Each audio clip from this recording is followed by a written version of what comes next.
Cielo Atma. Oh, sekarang sudah mulai Natal ya. Apa aja sih yang ada di website ini? Oh, banyak sekali diskonnya.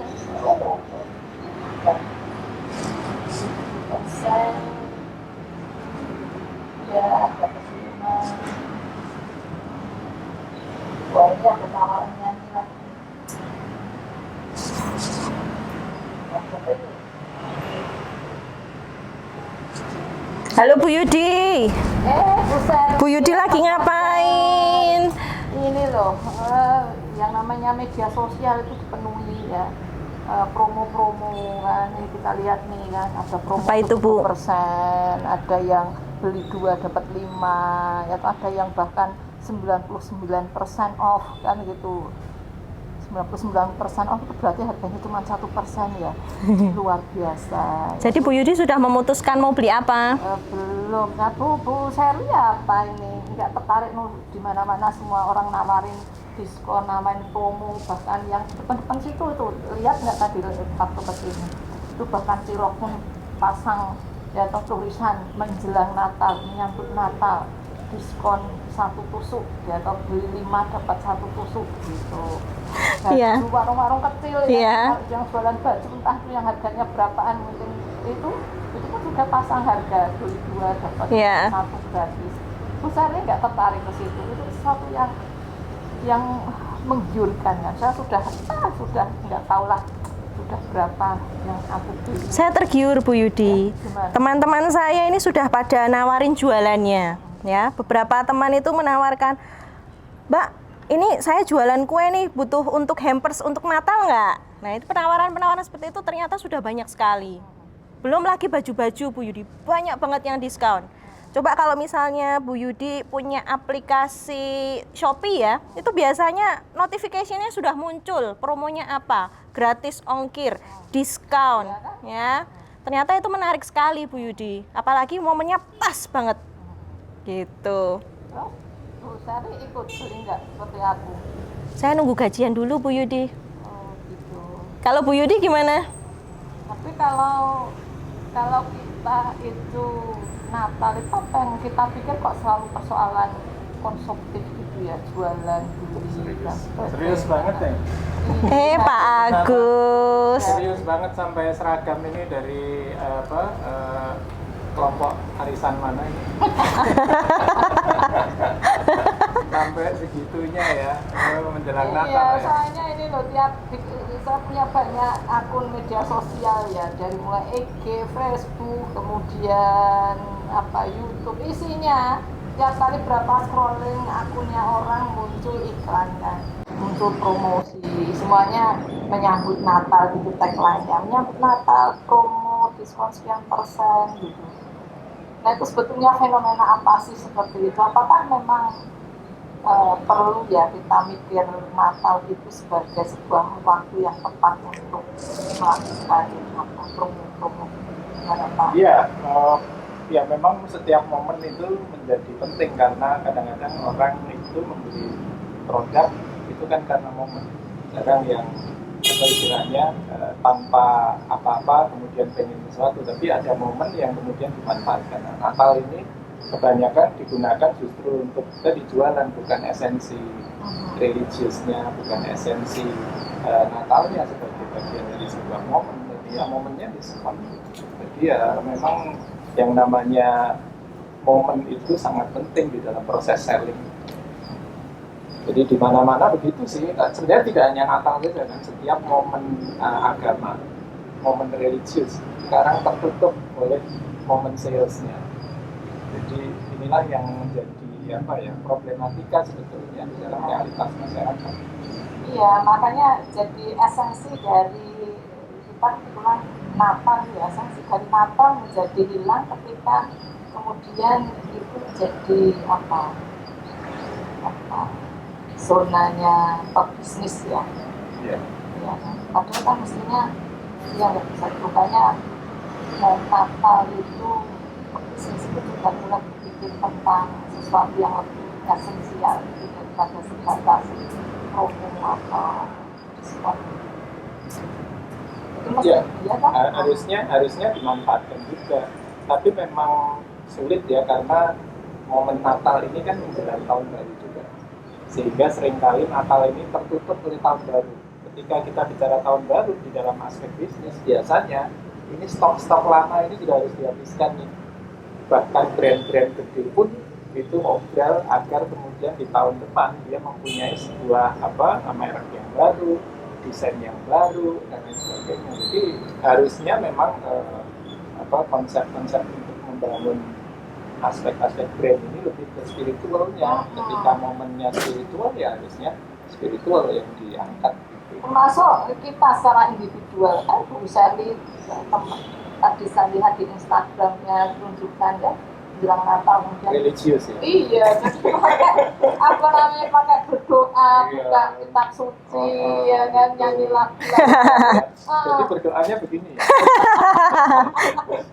pertanyaan saya apakah memang sejatinya begitu Bu Sherly? Nah itu spiritual branding. Mungkin nggak cuma Natal ya Bu Yudi ya. Jadi kalau kita mau membentuk diri kita seperti apa itu kan tidak harus momennya Natal ya. Setiap hari pun bahkan kita akan selalu membentuk diri kita itu akan menjadi seperti apa. Ya, iman kita itu yang justru akan merefleksikan ya. Nantinya perilaku kita juga akan seperti apa. Tahu nggak sih Bu Yudi kenapa saya memasang foto-foto ya? Sebenarnya itu foto-foto di gereja. Tahu nggak kenapa? Menunjukkan kalau taat beragama. Ya, kalau zaman saya jomblo, Pak, foto-foto di gereja itu saya tunjukkan. Kenapa? Supaya saya bisa dapat jodoh orang yang taat juga beragama, yang bisa menjadi nanti imam saya. Wah. Jadi itu yang saya lakukan. Artinya membranding ya dalam rangka Betul. memotivasi orang untuk melihat Bu Sherly itu orang yang religius. Betul. Pengalaman Bu Yudi kayaknya. Dulu dapat Pak Timbul itu mungkin karena Bu Yudi menipu dengan ini tadi ya.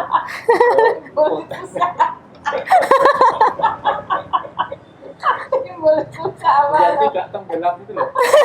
Selalu timbul ya Pak Agus. Kan sudah diceritakan Bu Sherly tadi kan ketika dalam rangka PDKT gitu ya cari jodoh kita coba membranding diri kita kan menjadi sosok yang religius karena yang orang yang gitu. Iya, padahal yang begitu sudah dapat terus masih membranding itu ya Bu Sherly. Masih dong Bu, justru saya memunculkan foto-foto di gereja sekarang dengan anak saya, keluarga bahagia yang diberkati oleh Tuhan, seperti keluarga kudus di Nazaret.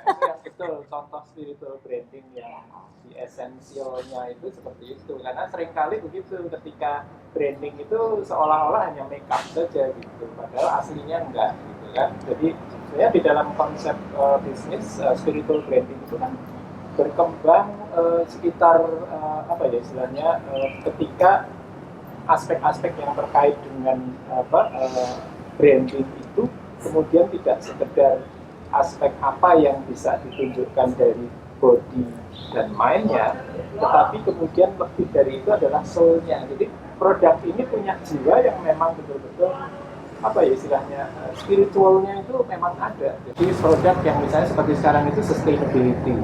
Apakah produknya itu menggunakan tester hewan in the body shop itu kan kemudian sebenarnya dia juga mengemukakan aspek spiritual branding. Dia tidak pakai hewan untuk sebagai testernya.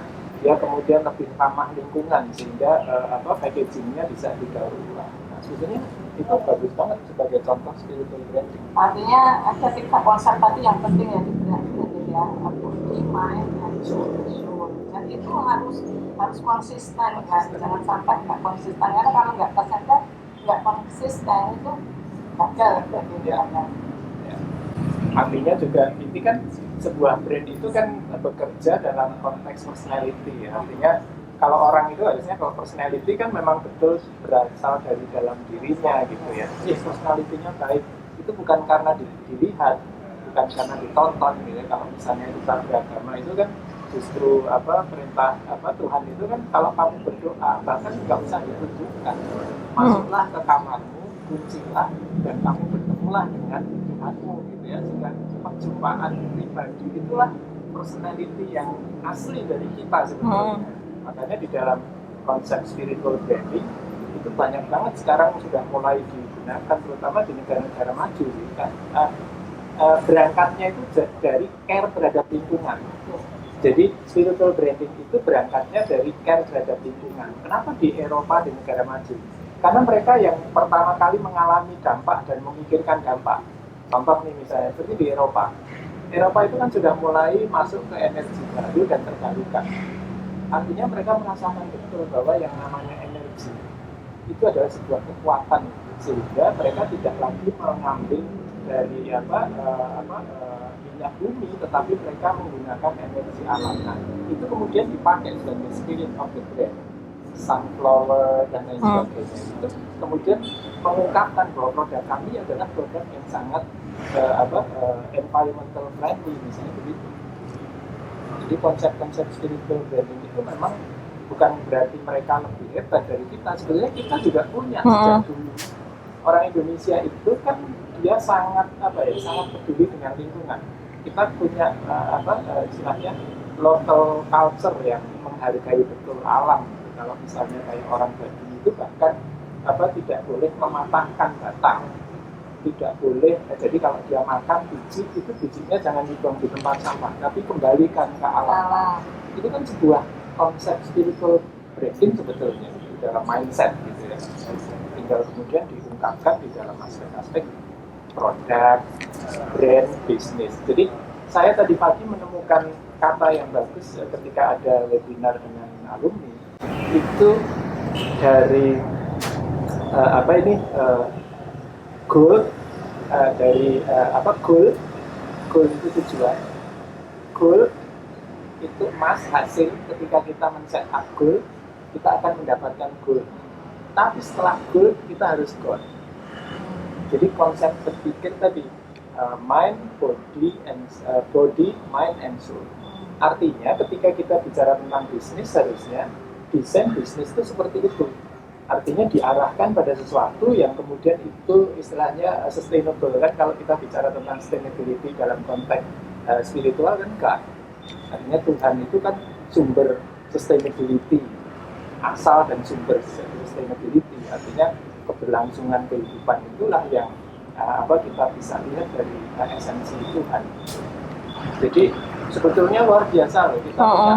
Gampangnya gini, coba kita lihat logonya Kraton misalnya.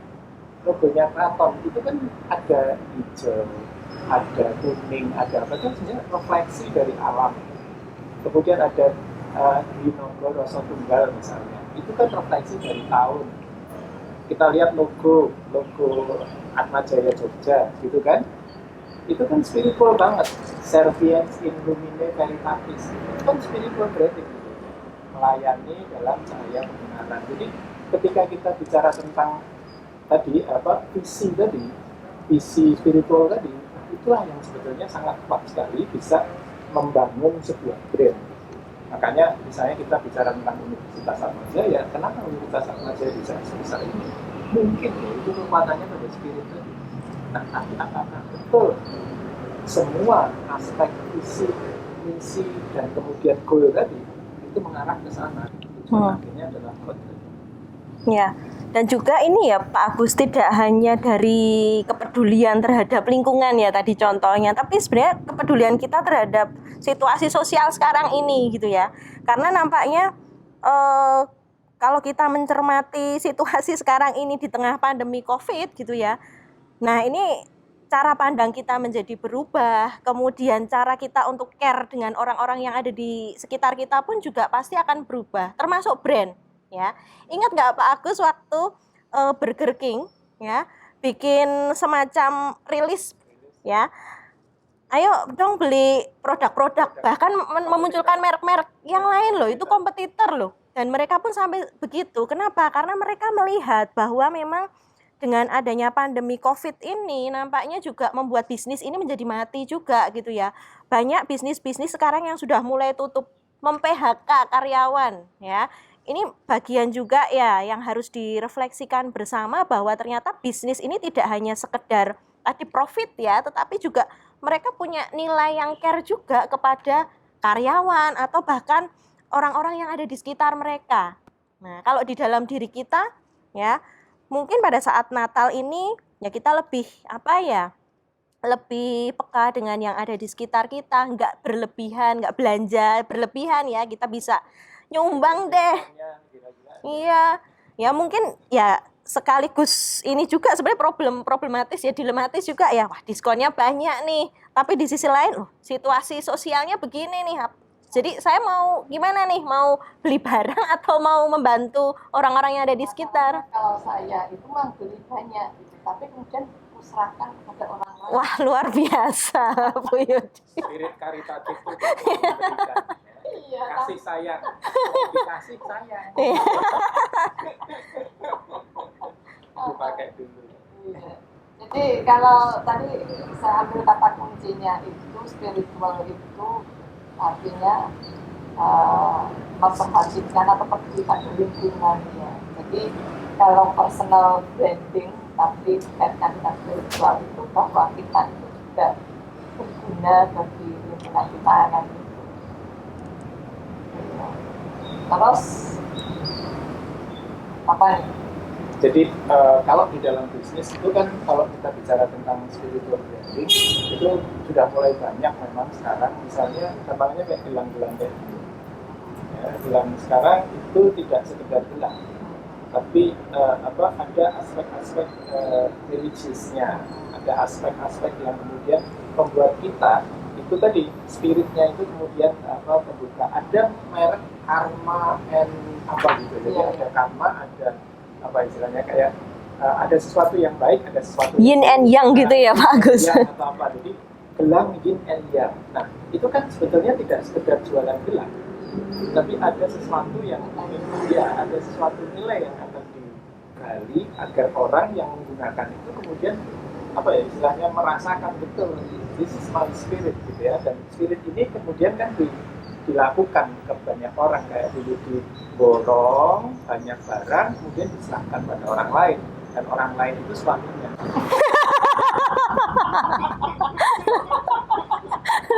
Cerdas itu.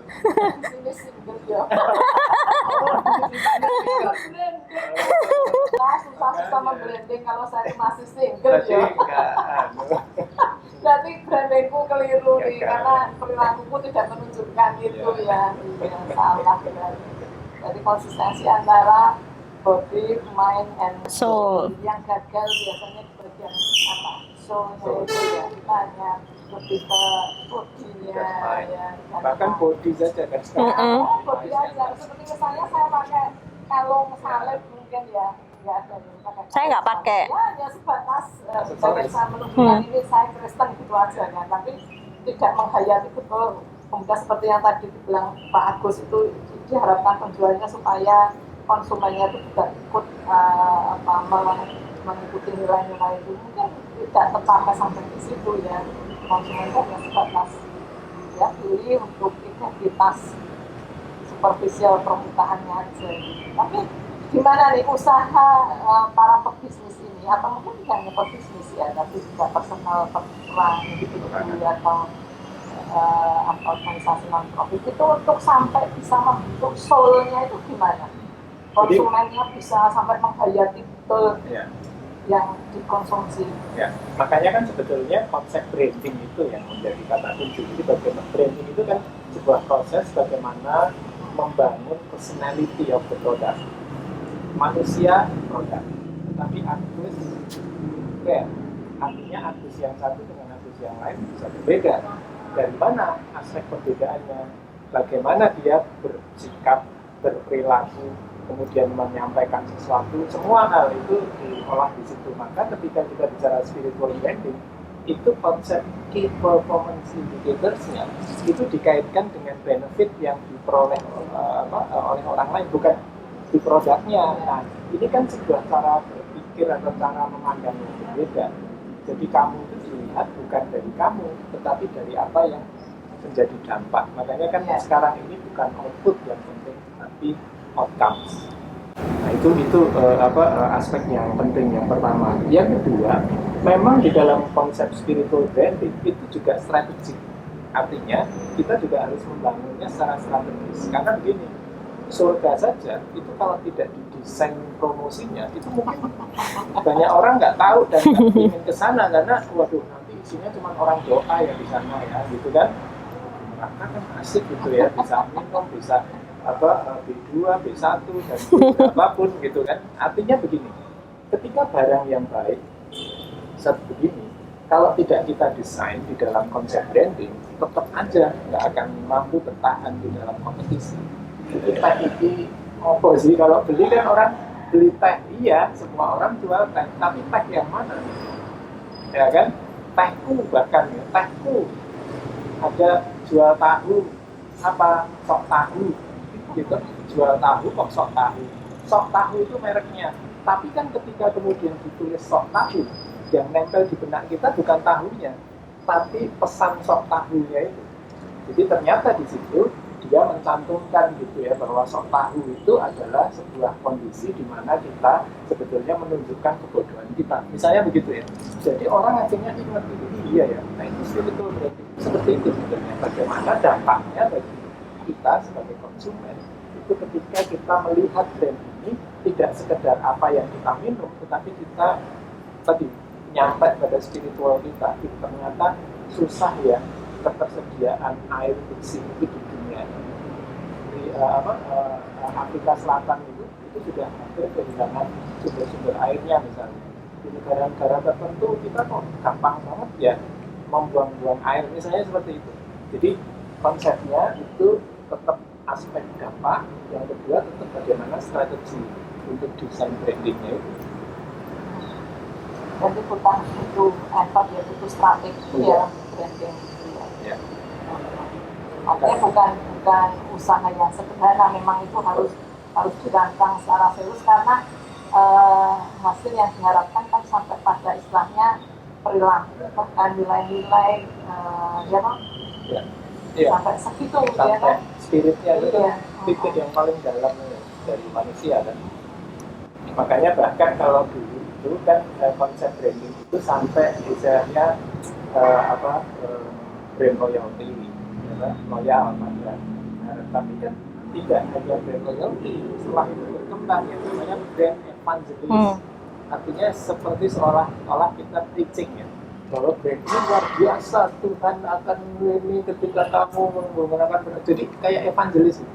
Artinya tidak sekedar loyal, saya akan beli besok, saya akan beli terus, tapi kita betul-betul preaching bahwa this is the best product, this is the best brand yang membuat kamu akan selamat sampai hidup kekal misalnya begitu. Ya. Itu analoginya. Tapi juga bisa dilihat sebenarnya dari sisi ini ya, sisi ekonomi juga gitu ya, bahwa dengan adanya satu brand yang memang menunjukkan dirinya seperti apa, itu nampaknya juga bisa membuat mereka juga mendapatkan keuntungan ya, dilihat dari situ. Kenapa? Oh ternyata Burger King ya, tadi saya cerita Burger King itu punya sisi kemanusiaan juga loh. Mereka juga tidak memandang kompetitor ini sebagai kompetitor, karena dalam kondisi yang sulit ternyata kita benar-benar harus saling membantu. Tapi di sisi lain, ini kalau kita bisa melihat kondisi seperti ini sebenarnya strategi marketing mereka juga gitu ya. Wah, orang menjadi lebih loyal dengan brandnya si Burger King itu tadi. Kenapa? Ya karena mereka bikin kebaikan-kebaikan gitu ya untuk entah itu kompetitor atau orang-orang yang ada di sekitarnya. Ini menarik sekali gitu ya, karena nampaknya kalau kita melihat brand-brand lain pun juga melakukan hal yang sama. Contoh misalnya Aqua nih, 1 untuk 10. Ya weh, keren banget nih, Aqua itu menyumbang kebaikan untuk orang-orang yang ada di Kupang gitu ya, yang memang membutuhkan air bersih. Nah ini kan orang menjadi ingat, wah ternyata saya harus beli Aqua nih, supaya apa?